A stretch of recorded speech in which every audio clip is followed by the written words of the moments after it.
Law 31. Control the options. The greatest deceptions appear to offer the other person a choice. Your victims believe they're in control, but are actually puppets. Give them choices that will benefit you, regardless of which one they choose. Make them choose between the lesser of two evils, both of which are beneficial to you. Put them on the horns of a dilemma. They are gored wherever they turn. One day in Japan, in a ferry boat crowded with farmers, merchants, and craftsmen, a young samurai told stories of his great successes as a warrior, swinging his sword as he spoke to demonstrate his strength. The other passengers were wary of this athletic young man and pretended to be interested in his stories to avoid getting into trouble. In the corner of the boat sat an older man. The elder guy was clearly a samurai, as he had two swords, but no one realized it was Tsukahara Bokuden, possibly the finest swordsman of his era.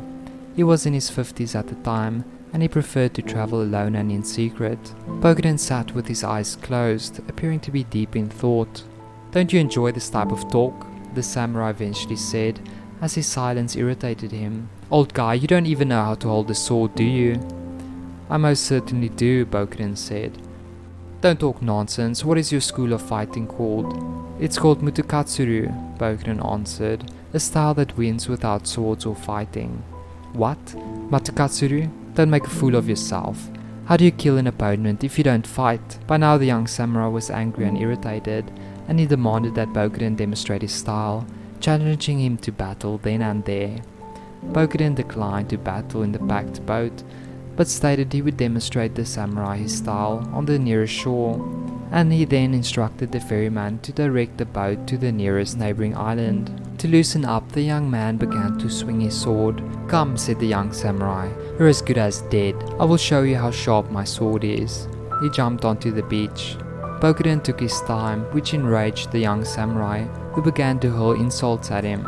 "My style is Mutokatsuru," Bokuden said, as he handed the ferryman his swords. "I don't need a sword," and with those words he grabbed the ferryman's long oar and slammed it against the beach, launching the boat into the ocean and away from the island. The samurai screamed, demanding the boat's return. Bokuden shouted back to him, "This is what's called victory without fighting." Now the passengers on the boat could look back at the young samurai receding into the distance, trapped on the island, jumping up and down, flailing his arms as his cries became fainter and fainter. Interpretation. Most of your opponents are likely to be as smart and resourceful as you are.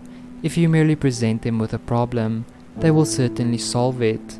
A dilemma, on the other hand, is different. No matter what they do, no matter how they respond, retreat, advance, or remain still, they're still in danger.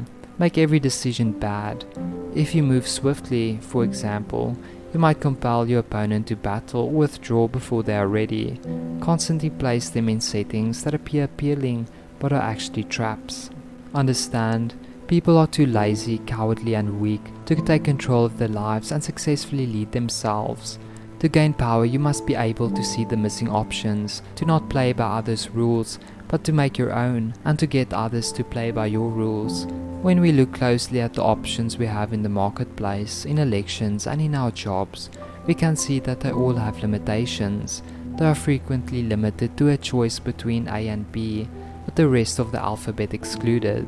We rarely think about the missing options as long as the smallest illusion of choice remains. We choose to think that the game is fair and that we have control over our own destiny. However, this is only a facade. You must seize control of the cards and get others to follow your rules where you always win. There have been two main types of warfare throughout history. The most ancient is the attrition war, in which the opponent surrenders after you have killed a large number of his men.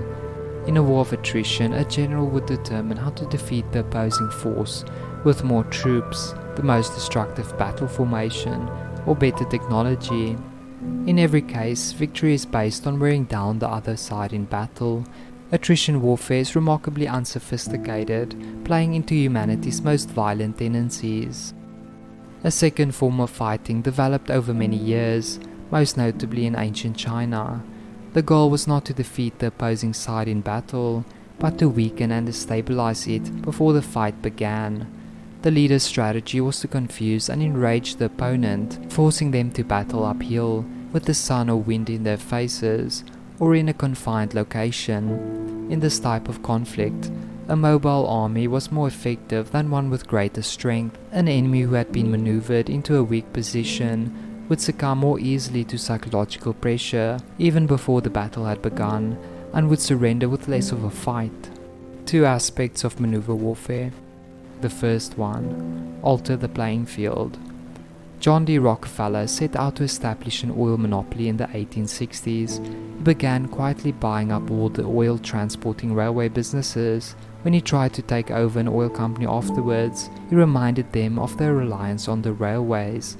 Refusing to ship them, or even increasing their prices, would put their company out of business. Rockefeller leveled the playing field such that the small oil producers' only options were the ones he gave them.